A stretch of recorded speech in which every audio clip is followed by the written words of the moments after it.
নমস্কার, কেমন আছেন সবাই? আশা করি সবাই ভালো আছেন, আমিও ভালো আছি। আজকে শনিবার, আজকে দুপুরে কি কি রান্না হয়েছে চলুন আপনাদের সাথে শেয়ার করি, আপনাদেরকে একটু দেখাই। আজকে আমার হাজবেন্ডের ছুটি থাকে, ছেলে আর বাবা দুজনে একসাথেই খেতে বসছে, সেটাও আপনাদের সঙ্গে শেয়ার করব। ভালো লাগলে একটা লাইক কমেন্ট প্লিজ করবেন, আর যারা এখনো আমার চ্যানেলটা সাবস্ক্রাইব করেননি প্লিজ সাবস্ক্রাইব করে পাশে থাকবেন। এই যে রান্না করেছি, এটা আদা বাটা আর ঘি দিয়ে উচ্ছে আলুর শুক্তো। আর এটা রান্না করেছি লাউ দিয়ে মুগ ডাল দিয়ে চিংড়ি মাছ।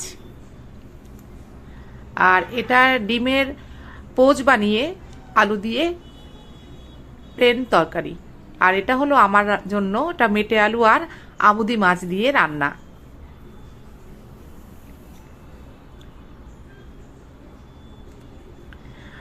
আর এই যে দেখুন, সাদা ভাত দিয়ে দিয়েছি আর সাথে কুমড়ো ভাজা। ওরা দুজনে কেউ কুমড়ো পছন্দ করে না, ওই জন্য একটা করেই দিয়েছি। কেমন হয়েছে বাবু? খুব সুন্দর হয়েছে, খুব ভালো হয়েছে। শুক্তোটা ভালো হয়েছে।